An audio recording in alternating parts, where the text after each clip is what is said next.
हमारे पड़ोसी मुल्क भारत के डंगर वजीर आजम मोदी को अभी सिर्फ कनाडा और अमेरिका समेत ऑस्ट्रेलिया की जानिब से झटके लग रहे थे, मगर अब जो सऊदी अरब ने इस मोदी को झटका मारा है, यकीन जानिए मोदी की चीखें निकल कर रह गई हैं और मोदी अब मुंह के बल आ गिरा है, क्योंकि सऊदी अरब ने ऐसा मुंह तोड़ जवाब दिए OIC के इजलास के अंदर। उन्होंने वाज़ेह तौर पर कह दिया कि जी मोदी और इसकी फौजें जालिम हैं, हम इनके साथ बिल्कुल नहीं खड़े हुए हैं, बल्कि हम कश्मीरी लोगों के साथ खड़े हुए हैं जिनके ऊपर जुल्म हो रहा है। और उसके इस बयान के सामने आने के बाद, सऊदी अरब के मोहम्मद बिन सलमान की हुकूमत के इस बयान के सामने आने के बाद अब यकीन जानिए कि भारत की हालत इतनी पतली हो गई है, इतनी कमजोर हो गई है, वो इतने खौफजदा, इतने डर गए हैं कि वहां के जो अखबार हैं, अब वो अखबार भी ये कह रहे हैं कि जी जो OIC के जो इजलास के अंदर सऊदी अरब ने कहा है, तो उसने तो हमें शॉक करके रख दिया है, उसने तो हमें झटका दे के रख दिया, उसने तो हमें परेशान करके रख दिया। और वहां पर ये जो कहा गया है सऊदी अरब की जानिब से कि जी हम तो हिंदुस्तान टाइम्स के अंदर ये कहा गया है, यानी कि वहां पर रिपोर्ट शाया की गई है कि जी ये तो भारत के लिए बहुत बड़ा झटका है कि सऊदी अरब ने कहा है कि जी हम कश्मीरियों के साथ खड़े हुए हैं, हम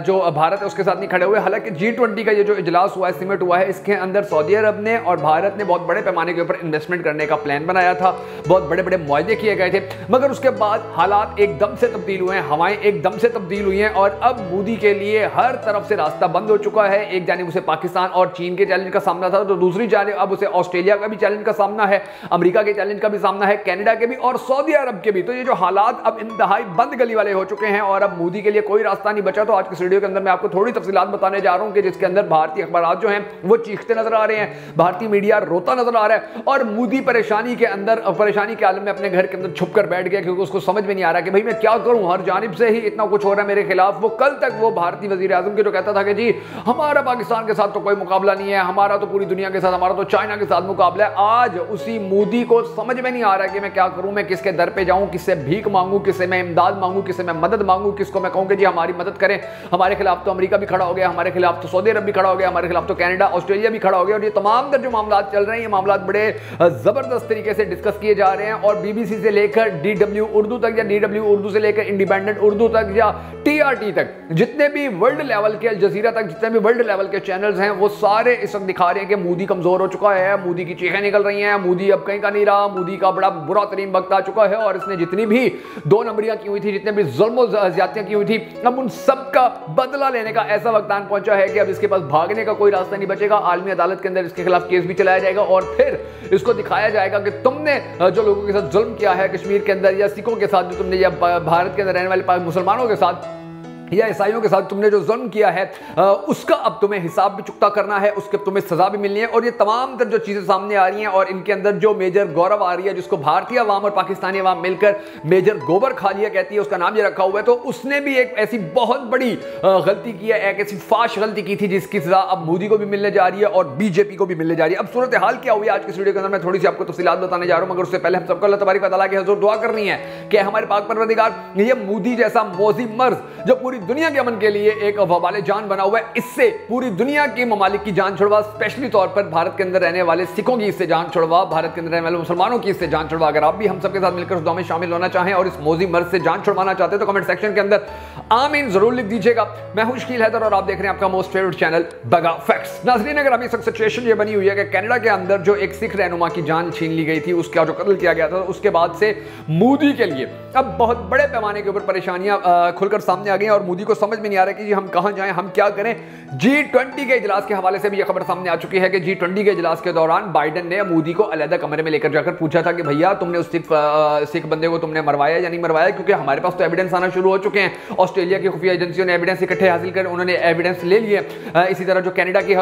खुफिया एजेंसियां उन्होंने भी एविडेंस सारे हासिल कर लिए और तुम्हारे खिलाफ ये बहुत बड़ा काम हो जाएगा। अगर तुम मान लेते हो कि तुमने ये किया है तो फिर तो हम कुछ दे दिलाकर या कुछ मामला सेटल करके हम तुम्हारा इससे जान छुड़वा लेंगे, किसी और मुल्क पे इल्जाम लगा देंगे। तो मोदी चूंकि ओवर क्लेवर था, इसको लगता था दुनिया में सबसे ज्यादा अकलमंद, इंटेलेक्चुअल, इंटेलिजेंट यही बंदा है और बाकी सारे तो टट्टू हैं, तो इसने कहा नहीं जी नहीं, हम कहां शामिल थे, ना हमारी खुफिया एजेंसी शामिल थी, ना हम शामिल थे, वो तो कोई और बंदा उसको मार गया होगा, उसकी अपनी जाती दुश्मनी होगी। तो बाइडेन ने कहा चलो ओके, फिर अब तैयार हो जाओ। उसके बाद आपने देखा कि G20 के फौरन बाद ही कैनेडियन वजीर आजम ने अपने मुल्क पहुंचकर उसने वहां पर ऐलान कर दिया कि जी हमारे मुल्क के अंदर हमारे शहरी को जो सिख मजहब से ताल्लुक रखता था एक बार उसको मारा गया है और इसके अंदर भारतीय खुफिया एजेंसियां वाज़ेह तौर पर मुलविस हैं। और उन्होंने सिर्फ ये बयान नहीं दिया बल्कि उन्होंने भारत का जो वहां पर खुफिया एजेंसियों का सफारतकार था, यानी कि साबिक अफसर था और सफारतकार था, उसको उठा के फिर भारत वापस भेज दिया कि तुम्हारी इतनी औकात नहीं है कि हमारे मुल्क में रहो, तुम भी इस केस के अंदर बड़े ज्यादा मुलविस हो, अपने मुल्क वापस चले जाओ वरना हम तुम्हें सजा दे देंगे। अब जब वो वापस आया तो मोदी की अकड़ फिर भी नहीं खत्म हो रही थी। मोदी ने क्या किया जी, उसने कनाडा के जो सफारतकार था उसको अपने मुल्क से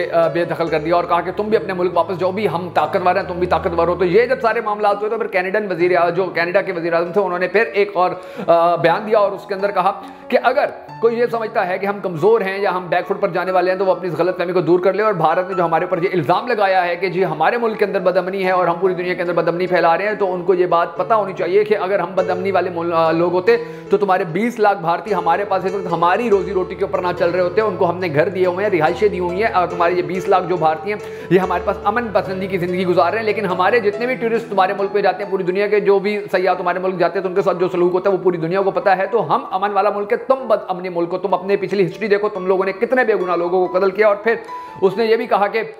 जो रियासत गुजरात के अंदर जो फसादात हुए थे उसके अंदर भी मोदी डायरेक्ट मुलविस था, डायरेक्ट इन्वॉल्व था। तो ये सारी बातें की थी उसने और उसके बाद ही अब दुनिया जो है बड़ी तेजी से मोदी के खिलाफ होना शुरू हो चुकी है। मोदी का जो अब वक्त है वो इंतहाई करीब आन पहुंचे और फिर क्योंकि चीप किस्म का इंसान है ना, घटिया किस्म का इंसान है, तो घटिया हरकतें ही करता है मोदी। अब इसने क्या चीप किस्म की हरकत की है, अब इसने क्योंकि ये एजेंसियों को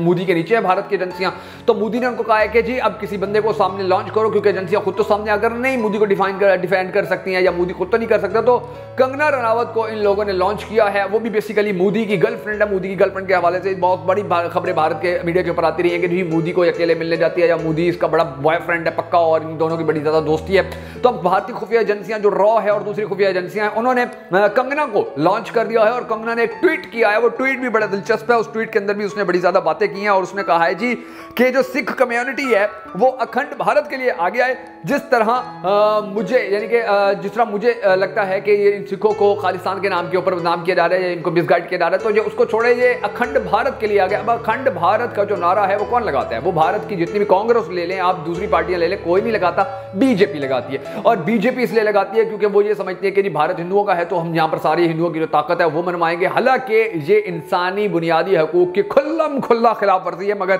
उन्होंने अब ये जो किया है कहा कि इस लड़की से ये ट्वीट करवाया और फिर उसके अंदर उसने लिखा है कि जी मेरा जो तुम लोगों ने सिखों ने बाइकाट किया था तो मेरा तुम लोगों ने क्या उखाड़ लिया। हालांकि इसका जो क्या सिखों ने उखाड़ा था उसका अंदाजा फिर इस बात से लगाइए कि ढागड़ नामी फिल्म आई थी कंगना की और उसके आने से पहले सिखों ने कहा था कि जी हम इसका बाइकआउट कर रहे हैं, तो तकरीबन 8 दिन के अंदर 20 टिकटें सिर्फ इसकी फिल्म की बिकी थी। और दुनिया के अंदर इतनी फ्लॉप फिल्म आज तक कोई नहीं गई है जितनी कंगना की ये फिल्म गई थी। ये सिर्फ एक फिल्म की बात हो रही है और बाकी भी जो उन्होंने बाइकआउट करके रखा हुआ है, तो कंगना का भी अब इन्होंने उड़ा कर रख दिया, यानी कि इसकी भी अब बात की कोई अहमियत वैल्यू नहीं है। इसको भी यही कहा जा रहा है कि ये भारत की खुफिया एजेंसियों की टट्टू है और ये जो मोदी है ये उसकी टट्टू है। बल्कि इसके बारे में तो ये भी कहा जाता है कि जो उसकी गर्लफ्रेंड है। अच्छा, अब एक और बात, ये एक पन्नू है जो भारत से बेसिकली ताल्लुक रखते थे लेकिन सिख लीडर हैं। अमेरिका की नेशनैलिटी भी इनके पास है, कनाडा की नेशनैलिटी भी उनके पास है। वो एक वकील हैं और वो बहुत बड़े पैमाने के ऊपर सिखों की आज़ादी के हवाले से काम करते हैं। तो फिर उनके हवाले से अब ये बात सामने आई है। मोदी की हुकूमत ने भारतीय जो अमेरिकी हुकूमत उनको वाज़ेह तौर पर कहा है जी कि आप लोग इंडिया को तोड़ना चाहते हैं, अमेरिका को। अब ये देखें 2% की औकात है मोदी की, वो अमेरिका को कह रहे हैं कि जी आप हमारे मुल्क को तोड़ना चाहते हैं और सिख ये जो कुछ भी कर रहे हैं इन सब के पीछे आप हैं। और उन्होंने यानी कि मोदी ने और भी बहुत सारी बातें की। फिर इंडियन रॉ का जो चीफ है वो CIA के चीफ को जाकर मिला है और इसके हवाले से भी खबरें सामने आ रही हैं। और उसके अंदर ये कहा गया नाजरीन ग्रामी के हिंदुस्तान टाइम्स के अंदर ये रिपोर्ट सामने आई है कि जी इन दोनों चीफ्स की जो मुलाकात हुई है उस मुलाकात के अंदर इंडियन रॉ का जो चीफ था उसने कहा है जी हम सिखों के पीछे ये जो कुछ सिखों को जो भी ताकत दी जा रही है, ये पन्नू को जो भी ताकत दी जा रही है, ये अमेरिका की तरफ से दी जा रही है और हमारे मुल्क का अमन खराब किया जा रहा है, हमारे मुल्क को तोड़ने की कोशिश की जा रही है। तो उसके बाद जो CIA का चीफ था उसने बड़ा मुंह तोड़ जवाब दिया उसको। और यही बात है कि सारी जिंदगी ये इसी यानी कि जो सिखों की हमायत करने के हवाले से, सिखों को सपोर्ट करने के हवाले से भारतीय खुफिया एजेंसियां पाकिस्तान के ऊपर इल्जाम लगा के हाथ झाड़ कर बैठ जाया करती थी, लेकिन आज ये इल्जाम लगा रहे हैं अमेरिका के ऊपर जो कल तक इनका सबसे ज्यादा पक्का और मजबूत दोस्त हुआ करता था। तो अब मोदी जो है उसके हाथ पांव कांपना शुरू हो गए। अब उसको समझ में नहीं आ रहा कि वो क्या करे, अब उसको समझ में नहीं आ रहा क्योंकि चीन के साथ उसने दुश्मनी ली हुई है, पाकिस्तान के साथ उसने दुश्मनी ली हुई है, तुर्की के साथ उसने दुश्मनी ली हुई है, मलेशिया के साथ उसने दुश्मनी ली हुई है। और इसको घमंड ये था कि यूरोपीय यूनियन इसके साथ खड़ी हुई है, इसको गरूर ये था कि अमेरिका इसके साथ खड़ा हुआ है। मगर अब जब अमेरिका ने भी इसको औकात याद दिलवाई है, इसको इसकी औकात दिखाई है, तो उसके बाद अब इसके पास कोई दरवाजा, कोई दर नहीं बचा कि जहां जाए और सजदा करे और कहे जी मुझे बचा लीजिए, अमेरिका के शर से मुझे बचा लीजिए, कनाडा के शर से मुझे बचा लीजिए, सऊदी अरब के शर से मुझे बचा लीजिए, पाकिस्तान के शर से मुझे, चीन के शर से बचा लीजिए।